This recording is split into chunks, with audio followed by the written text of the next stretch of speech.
Hey everybody, wanted to do a review. I was out for a ride, thought I'd stop, and been meaning to do this for a while because I know there's not a lot of stuff on YouTube about these Motobecanes, and I was really curious before I bought one. I was kind of hesitant, and I looked here recently and there are starting to be some videos on there, but there wasn't one of this exact model. So I bought this.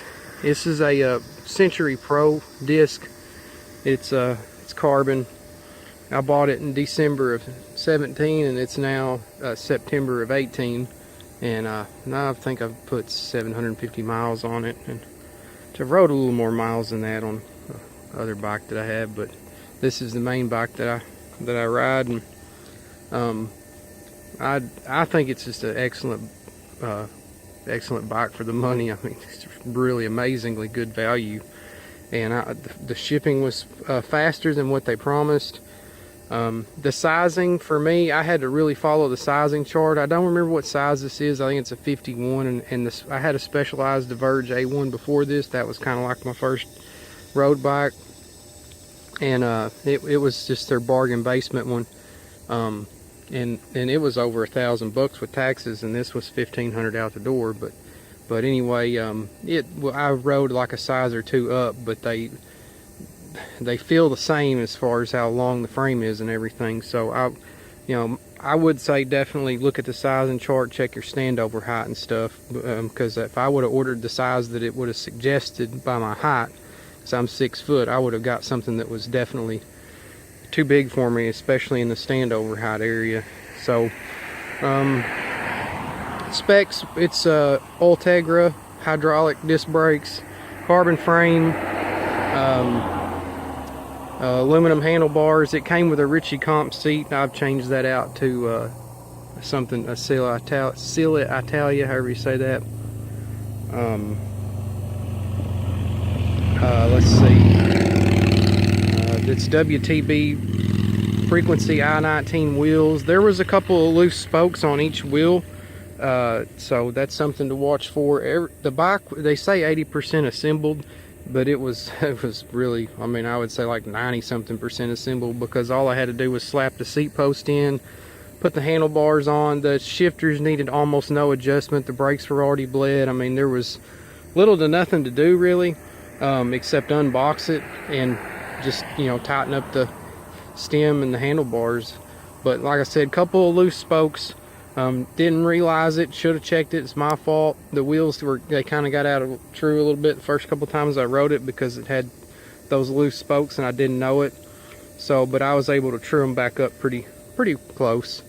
So the crankset that came on this was an FSA, and it's really muddy right now, but I had to put an Ultegra on there because I used a couple of pedal spacers, the little washers, and when I didn't tighten my pedal up enough or use too many spacers, and it pulled the threads out of the crank like I was going up a mountain second or third time I rode it, and just destroyed the FSA crank. So I had to replace it with the Ultegra, but there was nothing wrong with the FSA crank. It was fine. It came with the pedals were, I forget the name of them, but they're like the pedals that you slide the toe of your shoe into. And I've never rode those and don't know anything about them, so I think it's cool that it came with them. But I put some mountain pedals on here, this Shimano M520s, I think is what you call them, which if you don't ride clipless, don't be scared of it. I don't know why I'm saying that, because that's not what this is about, but I really like mountain pedals. You can clip into either side. That's what I prefer. I mean, they're a little heavier, but I really like them. The tires, it came with Continental Ultra Sports on it, and I really like those. But I've been doing some touring, and I put these come off of a Trek hybrid that I have. They're Bond Tracker. They're 700 by 35, so they're pretty fat, beefy tire. I don't really need them on there right now, but they're comfortable, and like I said, I've done a little bit of touring.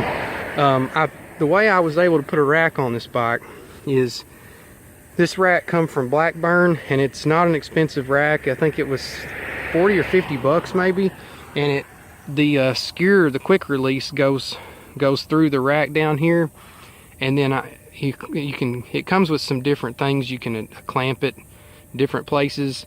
I put it on and I put some electrical tape under it because the first time I tried it, I didn't like was scared that it might damage the carbon, so I didn't tighten these up very much. What I wanted to do was use a seat post clamp that has the places, the eyelets on it for you to connect your rack. I ordered one, but this is a larger than normal size seat post. I don't know what the common sizes are, I forget, but whatever the common size is, this is quite a bit larger than that.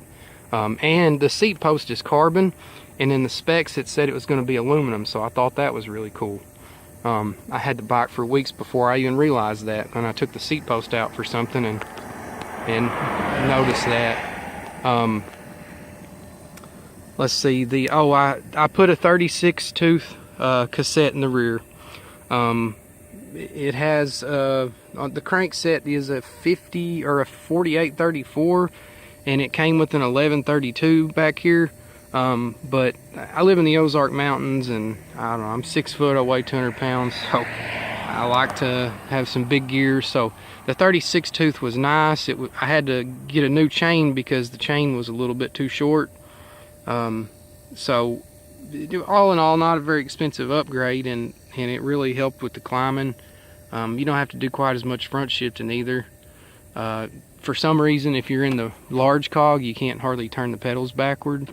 With that, the chain kind of wants to pop off, and I've tried everything I can think of to stop that, and I can't seem to. And it seems to be a common problem with other people that have put a 36 tooth on. So the quality of the frame, I mean, I think that's what a lot of people worry about, these carbon frames, like that they might be lower quality or something.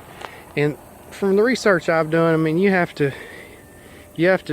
just, you know, figure out what you believe. But basically, most people will tell you they're all made in the same kind of 2 or 3 different factories, and these probably aren't any less quality than anything else that you would get from the bike shop. I mean, if you went to Trek or Specialized, this bike would easily cost you over $3,000, and you might not even get the components that it has now. I mean, you might get cheaper wheels or something like that. So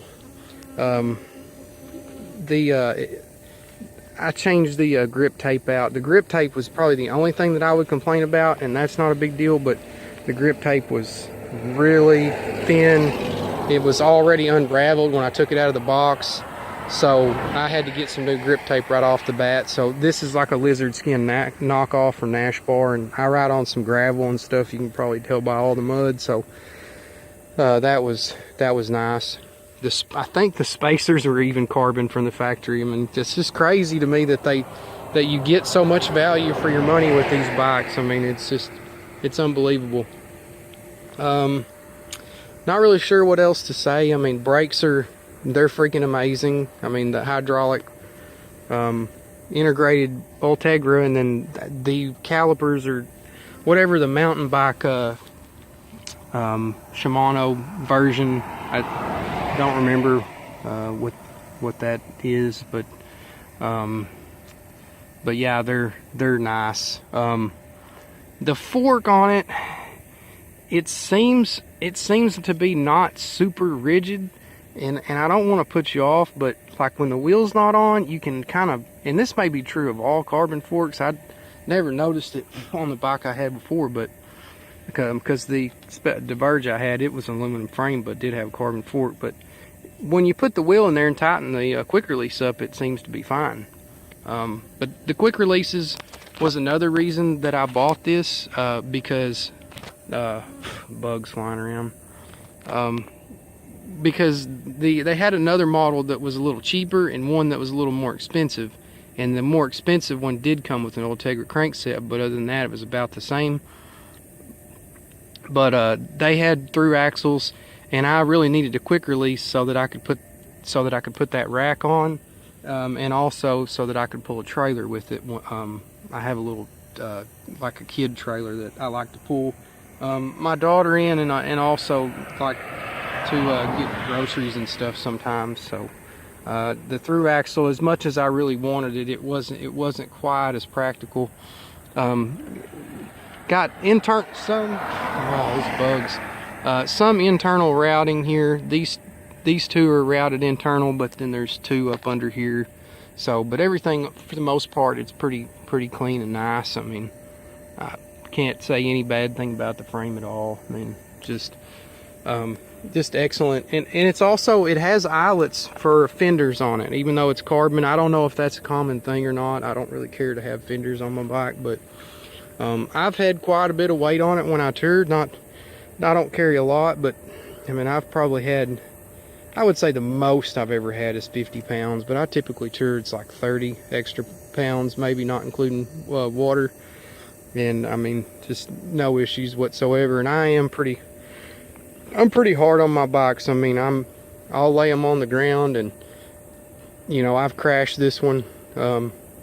I can't remember where or when, but oh yeah, actually I had a really bad crash on it. I was going over 20 and my front tire got caught in a trolley track in the street and wiped it out and scuffed the carbon a little, but didn't damage anything. And I think I've crashed it a time or two. Oh, I crashed it and I don't know if you can see, you probably can't, but right here this is tore, and it actually bent this a little bit, which I bent back. I tried to jump a curb and just didn't time it right and laid the bike over. So I think I've crashed it maybe like 3 times, and it's still holding up nice and solid. So if you're hesitant about buying one, like I said, just, I mean, all I can say is just good things. I can't say anything negative, and I wish there, you know, was more stuff on YouTube and more information. A lot of people put these down, but really you're just getting a bike at more of a closer to a wholesale price. I mean, I believe in supporting my local bike shop. I mean, that's one reason why I bought the Specialized Diverge the first time around. And I was also really scared of carbon in general at that time, because I was new to cycling and had kind of some fears about that have kind of, I've settled now about, you know, touring with it and stuff. But anyway, yeah, 2017 Motobecane Century Pro. Just can't say enough about it. So go buy one or 3. So anyway, if you got a Motobecane, I'd like to maybe post a picture of it or something in the comments, because I've become a really big fan of these bikes in general, and I might even I'm thinking about getting my wife a carbon Motobecane, possibly. She's riding a hybrid right now. So anyway, see you for now.